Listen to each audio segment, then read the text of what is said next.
ডিকেজিএস college কর্তৃক আয়োজিত online ক্লাসে মানবিক শাখার সকল ছাত্রছাত্রীদেরকে শুভেচ্ছা। আজকে আমার পাঠের বিষয় হচ্ছে একাদশ শ্রেণীর প্রথম পত্রের ভূগোল বিষয়ের প্রথম অধ্যায় নিয়ে আজকে আমি কিছু কথা বলবো। প্রথম অধ্যায় হচ্ছে প্রাকৃতিক ভূগোল। প্রাকৃতিক ভূগোল পড়ার আগে আমাদেরকে জানতে হবে ভূগোল কি।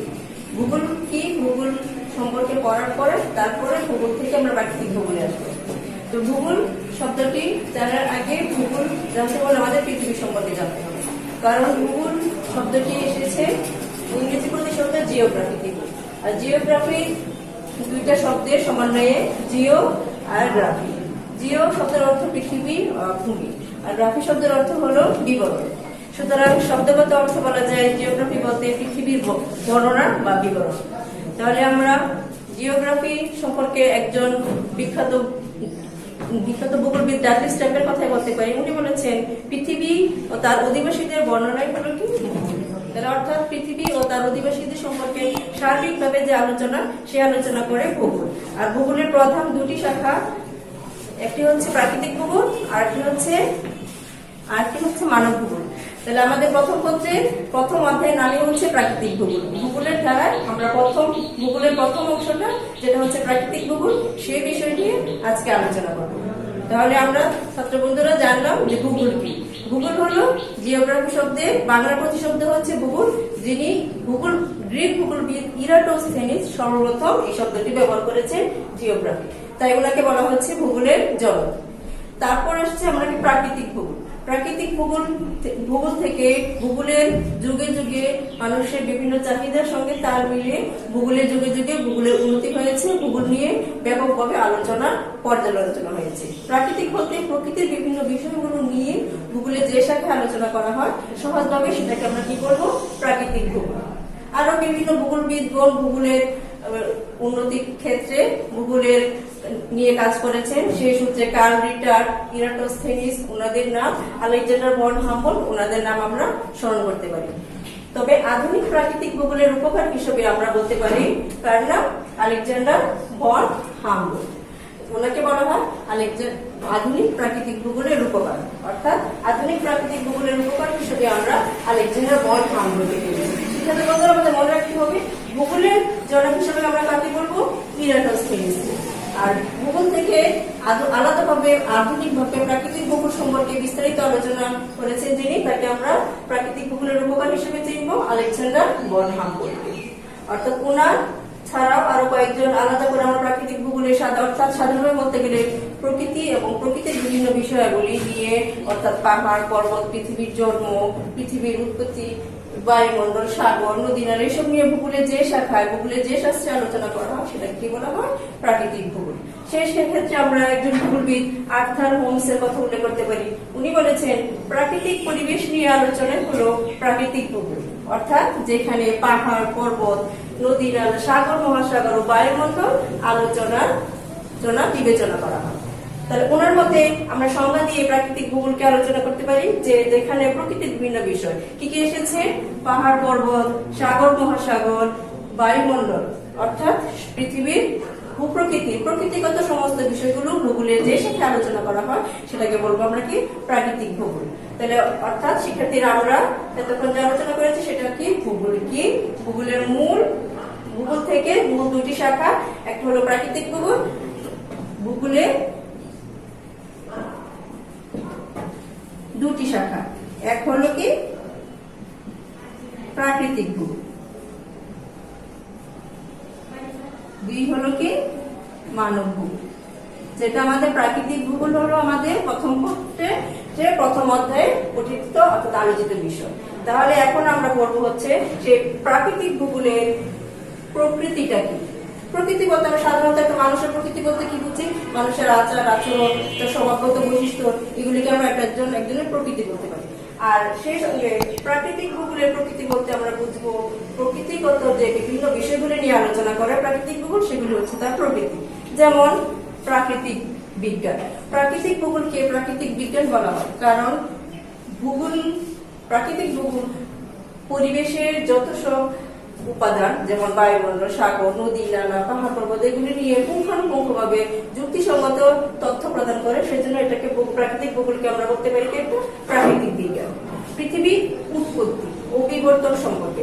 সৃষ্টির শুরুতে পৃথিবী কেমন ছিল, বিবর্তন করে করে যুগে যুগে বর্তমানে কি অবস্থায় উপনীত হয়েছে সে সম্পর্কে আমরা জানতে পারি। যদি প্রাকৃতিক ভূগোল সম্পর্কে অধ্যয়ন করি, প্রাকৃতিক ভূগোলের প্রকৃতি সম্পর্কে আমরা জানতে পারি।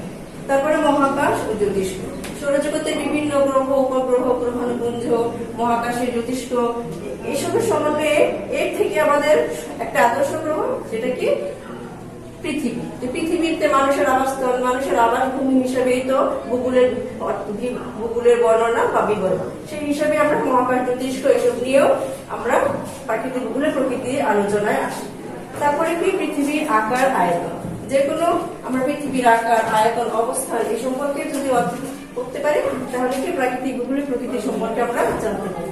তারপরে পৃথিবীর ভূদৃশ্য, ভূদৃশ্য বলতে পৃথিবীর প্রকৃতিগত যে বিষয়গুলি আছে, অর্থাৎ প্রকৃতিতে যেসব জিনিসগুলি আমরা দেখতে পাবো সেগুলির সমন্বয়ে যে আলোচনা হবে সেগুলো সবগুলি হচ্ছে কি প্রাকৃতিক ভূগোলের প্রকৃতি বলে। অর্থাৎ শিক্ষার্থী বন্ধুরা, আমরা দেখবো কি প্রাকৃতিক ভূগোলের প্রকৃতি বলতে প্রকৃতির যে বিষয়গুলি যে আমাদের সুদৃশ্য, প্রকৃতির আশেপাশে যে জিনিসগুলি দেখা যাচ্ছে, প্রাকৃতিক বিষয়গুলি নিয়েই হচ্ছে প্রাকৃতিক ভূগোলের আলোচনা বিষয়বস্তু। অর্থাৎ বায়ুমণ্ডল, আত্মসমুদ্রের সংজ্ঞার ক্ষেত্রে আমরা কি বলতে পারি, পাহাড় পর্বত, সাগর মহাসাগর, বায়ুমণ্ডল, অর্থাৎ ভূমণ্ডলে যে জিনিসগুলি দেখা যাচ্ছে সবগুলি প্রাকৃতিক ভূগোলের আলোচনার বিষয়বস্তু। তারপরে হচ্ছে কি যে প্রাকৃতিক ভূগোলের পরিসর, প্রাকৃতিক ভূগোলের পরিসর প্রকৃতি থেকে পরিসর, অর্থাৎ প্রাকৃতিক ভূগোলের প্রকৃতির যে বিষয়গুলো সেগুলোর বিস্তারিত অর্থাৎ বিশ্বব্যাপী যখন আলোচনা করা হবে সেগুলি হচ্ছে তার বিস্তার বা পরিসর। ঠিক আছে, তাহলে পরিসর বলতে গেলে আমরা আলোচনা করতে পারি ভূমিরূপ বিদ্যা।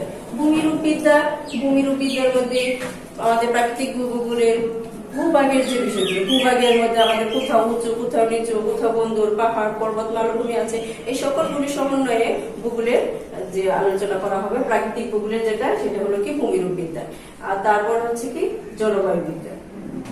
জলবায়ু বিদ্যা প্রাকৃতিক ভূগোলের একটি গুরুত্বপূর্ণ বিষয়, কারণ জলবায়ু যে কোনো একটা অঞ্চল, সেটা দেশ হতে পারে, বিশ্বব্যাপী হতে পারে, যে কোনো একটা অঞ্চলে ছোট বড় ক্ষুদ্র পরিসরে যে আবহাওয়া, দৈনন্দিন যে অবস্থাটা, সেই আবহাওয়াকে পর্যালোচনা করে যখন 35 থেকে 40 বছরে যে একটা ফলাফল বা পর্যবেক্ষণ যখন করা হয়, প্রদর্শন করা হয়, সেটা কোথায়, জলবায়ু বিদ্যা। তাহলে প্রাকৃতিক ভূগোলের পরিসরে ব্যাপকভাবে আলোচনায় জলবায়ু বিদ্যা আসে।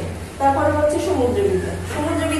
অর্থাৎ পৃথিবীর ব্যাপক পানি রাশি, এখানে 71 পানি রাশি হচ্ছে আমাদের, এই পানি রাশির মধ্যে সমুদ্রবিদ্যা, বিভিন্ন সাগর মহাসাগর জলাশয়গুলি যখন সাগরে পতিত হয়, সেই সাগরের উপরিভাগ, তলদেশ, সাগরের উপকূলভাগ এসব নিয়ে যখন গুরুত্বপূর্ণ আলোচনা হবে সেটা প্রাকৃতিক ভূগোলের পরিসরের মধ্যে অন্তর্ভুক্ত।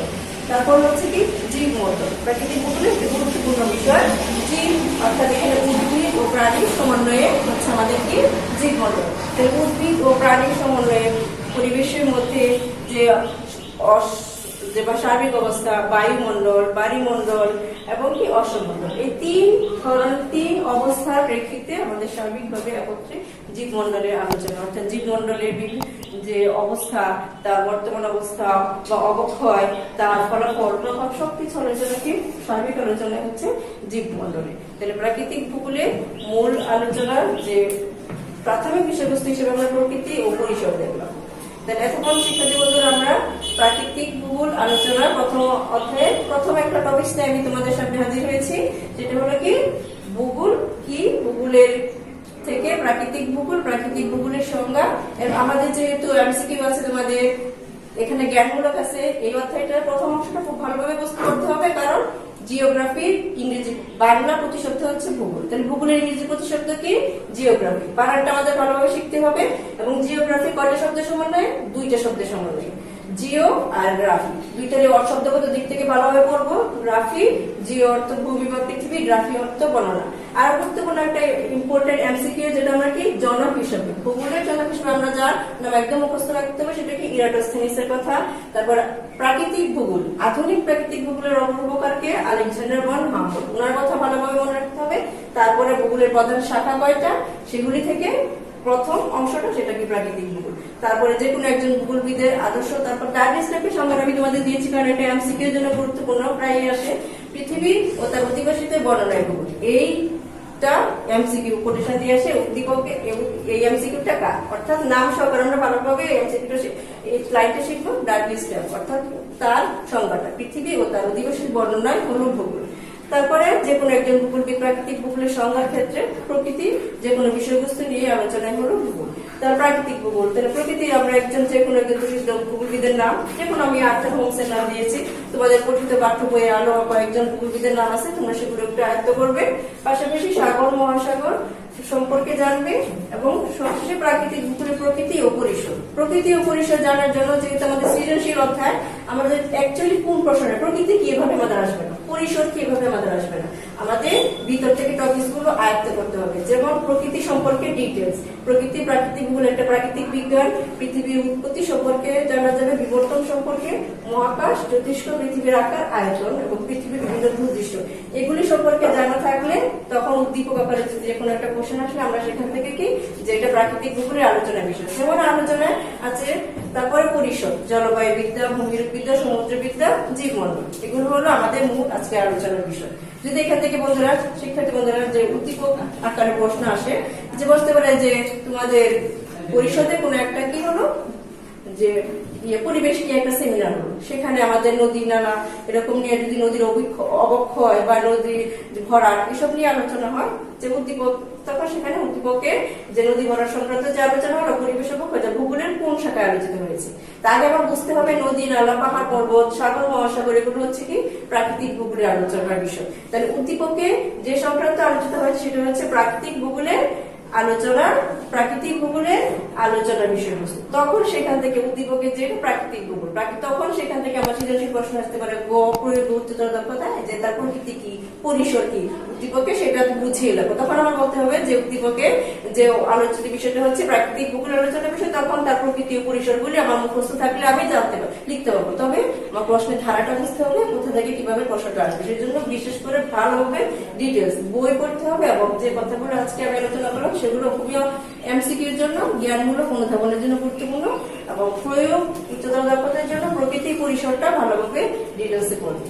আজকে আমি এই পর্যন্তই তোমাদের শিক্ষার্থীরা, যে আশা করি এতদিন পড়াশোনার ফাঁকি হলে তোমরা নতুন করে আবার প্রাকৃতিক ভূগোলের প্রথম অধ্যায়টা একটু ভালো করে আবার নতুন করে আলোচনা করলে হয়তো একটু ভালোভাবে পড়াশোনায় মনোযোগ করবে। আশা করি তোমাদের পড়াশোনা উপকৃত হবে। আল্লাহ হাফেজ।